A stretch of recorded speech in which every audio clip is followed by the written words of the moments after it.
Can you answer these questions? If so, you are a real entrepreneur. Welcome to the WorkHARDAholic Show with your host, the original WorkHARDAholic, Shirley Crawford, author, speaker, and small business consultant for over 20 years, helping you to work hard, play harder, and business better. Hello, hello, hello, and welcome back to the WorkHARDAholic Show. I am Shirley Crawford, your host, the original WorkHARDAholic, and today, I don't know if you all noticed, but I've been away for a little while. So I got an opportunity to take my mother and cross the pond. And so we spent almost a month, 3.5 weeks in Europe. So got to go to Paris and Italy and Switzerland and Germany and Spain and back to Paris again and to come on back home. As you can imagine, our time in Paris, the highlight for me was I got to go to a couple of Olympic events, right? And so here was the thing that I think about from a business perspective. Because while we're watching all the glitz and the glam and all the production that has to happen, I often think about who is paying for all this. How are they making money, right? So, how many of you out there have some type of Olympic merchandise? I need you all to know that throughout Paris, and so, well, first and foremost, when it came to the Olympics, it was set up in multiple cities, not just in Paris. And it was set up all over Paris as well. So if you think of any major monument, there was an Olympic event happening there. Right. So Versailles, there's an event happening there. The Tour de Eiffel, the Eiffel Tower had the Olympic rings on it. That's where they played beach volleyball. Like, so they had different events in all these locations. The Seine River, which I'm still like, not sure about. They had the original opening of the event, and they also had some of the swimming. Some of the swimming, when it came to like shorter distances, was in an indoor pool, but for the longer distances was outside in the sun. Yeah, whatever. But you have to think, if you're the host city, like how much are you getting back from the event? So, as I say, I'm always thinking about it from a business perspective. One of the things that was noted is that there was an expectation of tourism for the city, right? So it's like when Richmond, oh my God, is it The Bachelor? Richmond paid a bunch of money for the Bachelor to come to Richmond for one of the episodes. And you know it because it was cringeworthy on how obvious it was that they were pointing out the different things. I'm in Richmond, Virginia. I love it. I adore it. But it was clearly fake, false, and, I mean, it's reality TV. What do you expect? When I apply that concept to the Olympics, you have to go, okay, so how is the city making money? So, like, Richmond paid that money because it was supposed to increase tourism. It was to bring more bodies into the area to give awareness. And the bottom line at all times is more money either for the merchants of the area, organizations, whatever. And that's supposed to feed in bottom line into the city, right? So, we look at the example of Paris. One of the things that was noted was that the tourism numbers that they expected from individuals outside of France were flat. So they weren't having as many international people who were coming outside of the Olympians and possibly their families. The numbers were down. But here's what was interesting. So instead of they didn't lose anything, don't you worry on their behalf. But instead of it being a bunch of Americans or Spaniards or whomever else coming, it turned out that people from France turned up in mass numbers. So, if you all don't know, when it comes to Europe in general, like they take the month of July, August, I believe. Either way, they take a month off and it's a norm. I know we're American, we can't process it. So, but it was a great way for them to convert those tourism dollars from their fellow countrymen into the time of the Olympics. And so for the rest of us, like did everyone see the mascot for the Olympics? To me, it looks like a red triangle, right? But it has a little floppy piece of hair. It's a bird of some kind, right? And there's a reason behind it. I don't remember. It's not the point. But what I found just amazing to see how many grown people were running around the city with these little hats on that were the mascot. And I stood in line, like so many others, for at least an hour just to get into one of the Olympic stores. So you have to know that merchandising was a really big pull. The vendors. So like I went into the Alibaba, if I know Alibaba, right? You can buy all that stuff from China, Japan, wherever it's coming from. And so before Temu, there was Alibaba and then Alibaba Express. And now they're all competing. And now like Google and Amazon are trying to get on that as well. Another story for another day. For now, they have vendors like Alibaba who pay, I can only imagine how much money to have set up basically a block. And in the block, you go in and it shows you the Alibaba of the future. Like you can design your own scents and you can design your own clothing. You can design, it creates a whole image for you. And at the end, you do a runway show based off of the information that you can put in. How much money do you think they paid Paris and the Olympic Committee to be able to have that? Samsung has one. There were all these locations of vendors who you could go and participate with. And some of them you weren't even buying anything. Samsung, for an example, they were pressing the flip phone, the one you see on the commercial, and it opens up and you get the full screen.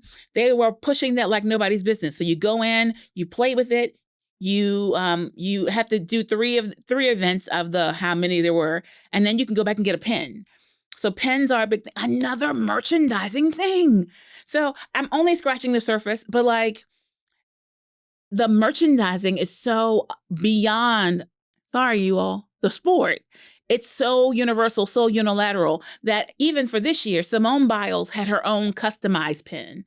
You know the pens I'm talking about? I wish I had worn one to show you all. But the little circles, people just wear them on their jean jackets. They'd be making a return. So now there are pens for every sport. And even the athletes like Simone Biles have customized pens that she will trade with you. You can't buy it from her. You have to trade with her for a pen that you have. So the point of all of that is to say, when we're looking at these events, like we talk about the Super Bowl and how much it costs to place an ad there's a lot that's going on behind the scenes. This is not a charitable organization. Well, technically they are, but they're not doing it for charity purposes. They are making money, and I mean good money, and a lot of it is happening in merchandising. This year in particular, they had a third party that was allowed to sell tickets. Can you imagine the commission that they must have had to pay in order to be able to do so? The T-shirts, and then I'll share this last example, and then I promise we're moving on. So because of the fact that I had to go to the fencing event because Colin Hefcock, job well done, Colin, is someone we know, and so he was participating in fencing, and so you can't just go. So we had to get the whole hospitality suite. I don't even want to tell you what I paid for the hospitality suite. But within that, there's food, and they gave us a plaque, and I got a pen, and all kinds of other things. There is money being made on so many levels. And so they tell you that it's to support the athletes. I don't think the athletes are getting that money. But either way, I'm looking forward to the Olympics in LA. All right, right back after this commercial break, we're going to share more about, as an entrepreneur, 3 questions that you should be able to answer. Are you only identified as mommy, as the employee, as the worker bee?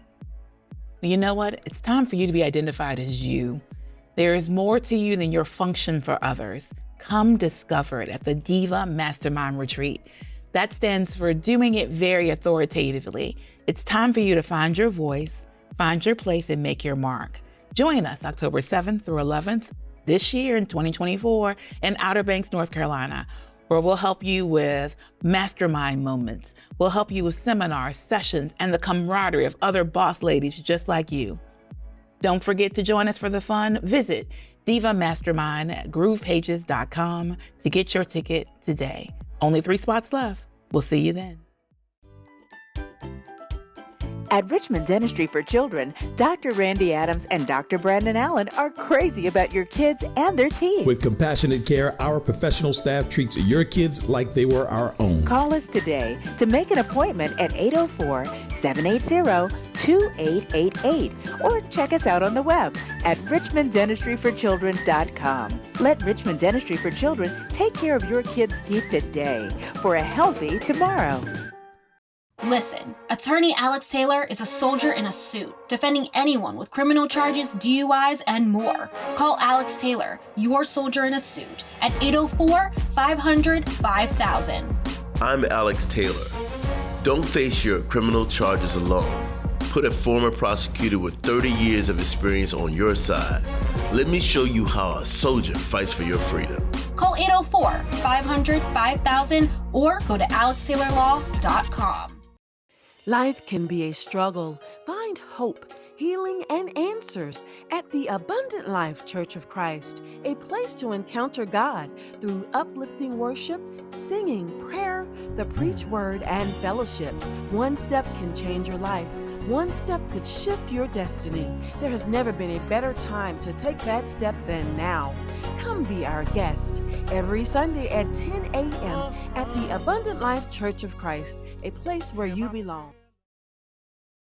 WorkHARDAholic. Looking for resources to start, build, or level up your business? Want to know what motivates your favorite entrepreneur? Did you miss the last show? No worries. Check out and subscribe to the WorkHARDAholic YouTube channel. See behind the scenes.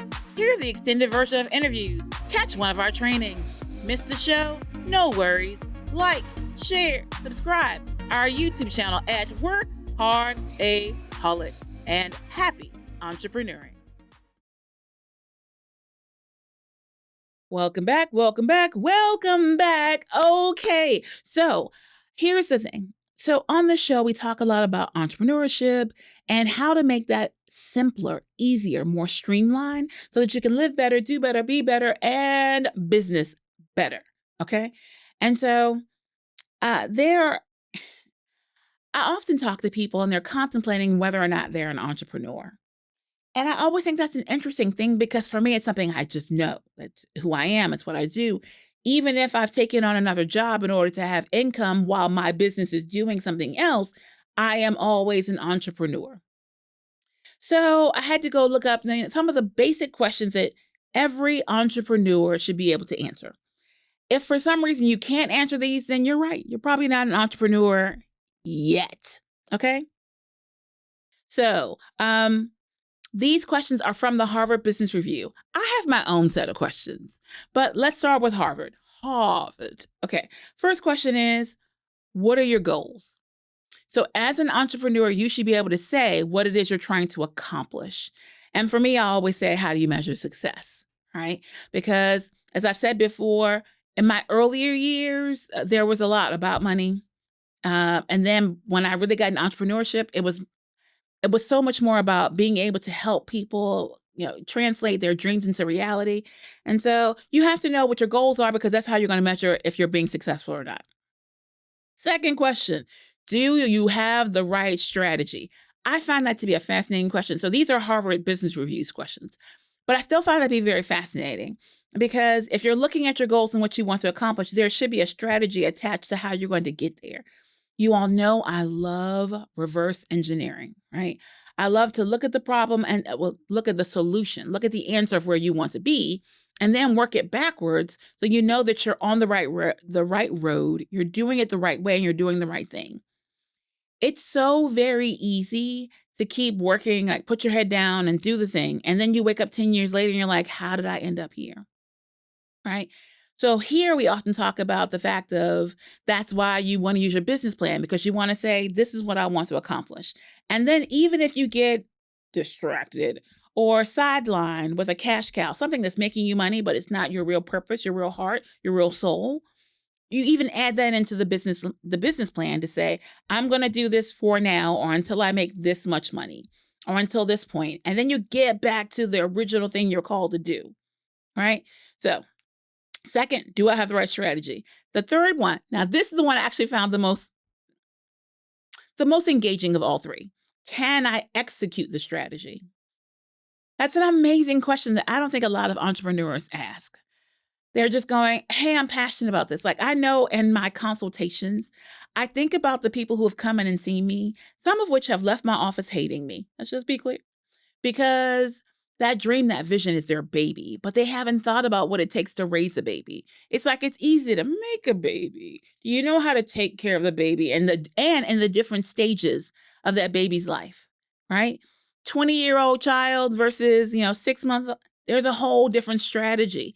For your business baby, do you have the right strategy to be able to execute, the right plan to execute the strategy? Okay, so that was Harvard's business review questions. Respect them greatly. But the 3 questions that I would say every entrepreneur needs to be able to answer: what's your product? What's your service? You would be amazed to know I have so many consultations with individuals, and when I ask that question, they have no answer. They're like, oh, either I want to make money or I want to do this. Okay, how are you going to do that? What's the game plan? What are you selling? Right?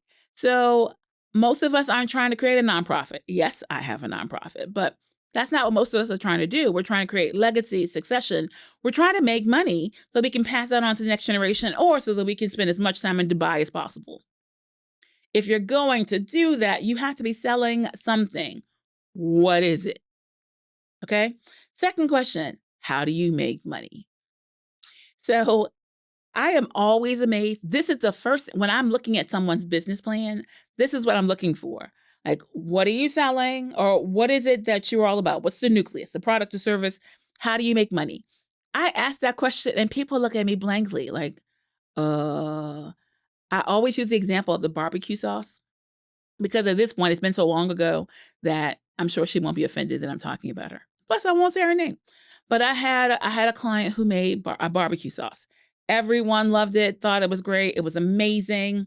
Okay, so product, barbecue sauce. We got it. How do you make money?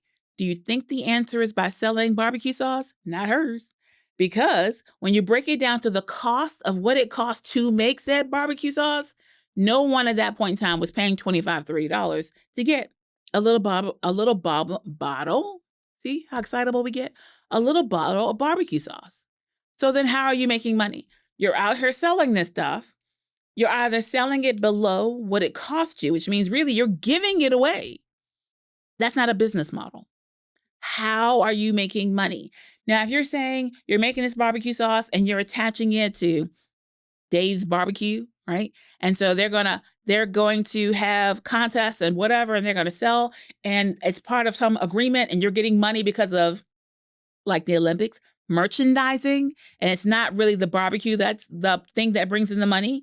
It's partnerships, sponsorships, okay. But in her case, it was none of the above. She just didn't understand the pricing model that she needed to have.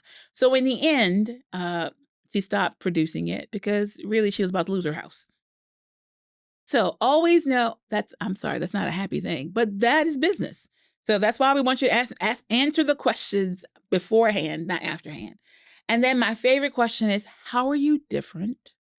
So we talk about barbecue. Do you know how many bottles of barbecue are on the shelf? Like if you go into, I won't name names because they're not paying me to do so. You go in any of these stores right now and you see how there's rows and rows of barbecue sauce. How are you different? Right? So now it's flavors, it's the jar, the packaging itself, it's identify with a celebrity or someone of name that you are aware of. Is it sugar-free? Is it something else? Like there has to be something that's different about you. Are you high quality? Are you never slacking on the ingredients?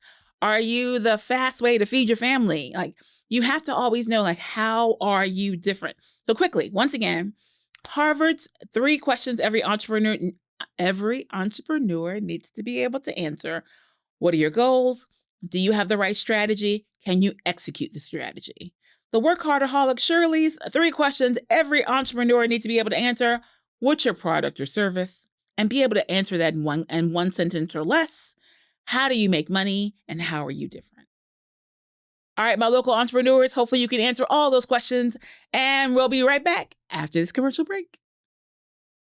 Listen, attorney Alex Taylor is a soldier in a suit, defending anyone with criminal charges, DUIs, and more. Call Alex Taylor, your soldier in a suit, at 804-500-5000. I'm Alex Taylor.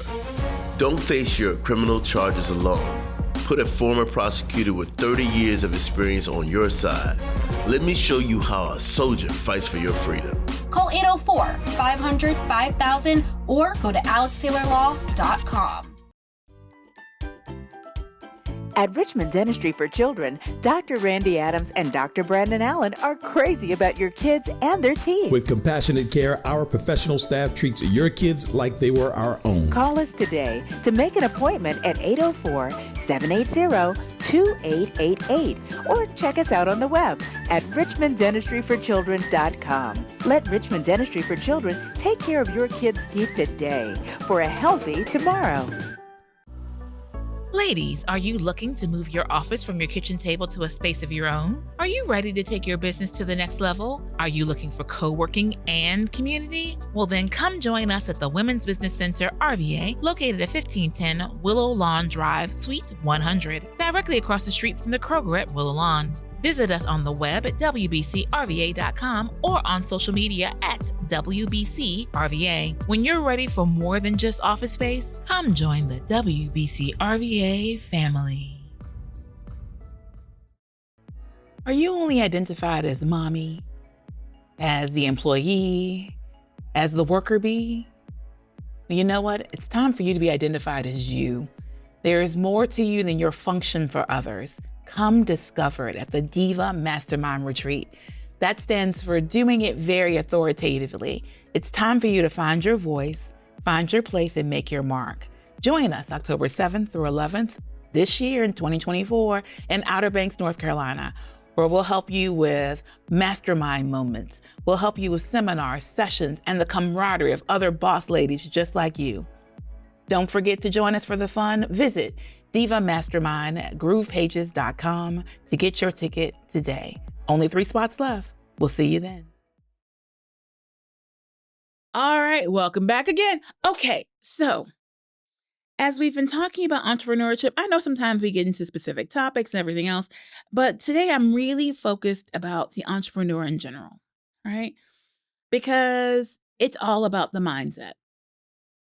And so I know when you go into these, series and seminars and sessions and you hear people talk about mindset, sometimes it sounds kind of hokey, but mindset is often the only thing that's different between two people. You can have two people who both have great ideas. One can go on to make millions and one can go on and never do a thing with it. It's really all about how you think about your product, your business, your service, and yourself. So with that in mind, I just want to take a few minutes and talk about the 3 C's of entrepreneurship when it comes to mindset, right? So the first C is curiosity. If you are someone who takes everything at face value and you never think of the why, entrepreneurship might not be the best field for you.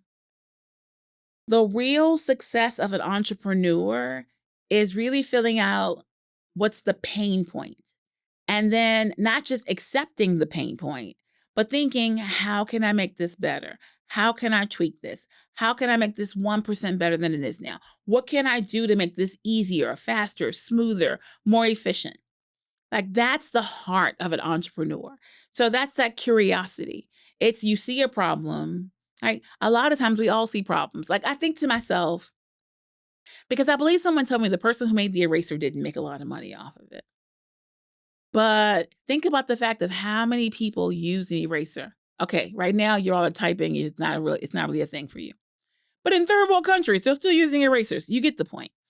But if you can think about that simple concept of rubber erasing lead and how many people have used an eraser in their lifetime. And what was the point? So I use this example. I think if you've been with me for a while, you might have heard part of this story.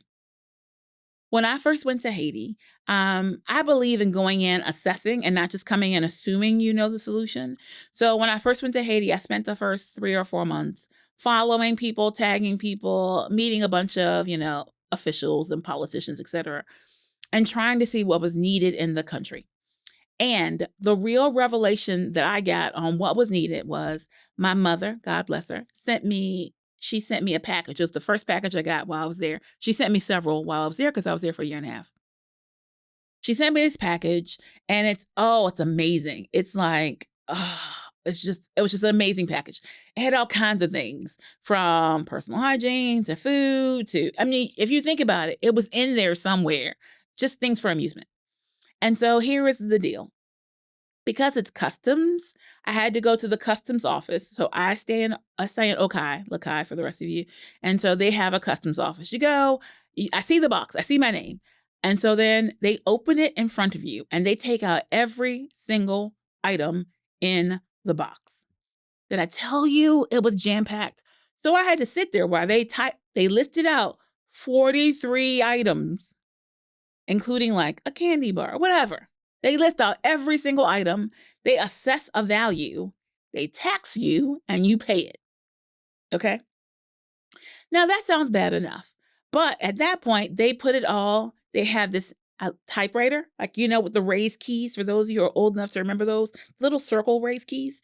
And they type it on this triplicate form. It was pink, yellow, and green. Why do I still remember? Because it was torture. And then they sit there and they type out like this. Pick, pick, pick, pick, pick. Every single letter for every single item. And when they make a mistake, they take it all away, no matter how far they got, and they start it over. So I spent a little over 3 hours waiting for them just to type the receipt. After that, I never had a receipt again, right? But that was how I learned that that's a pain point. So we created a program, Informatique pour tout, like computer information for all, computer knowledge education for all.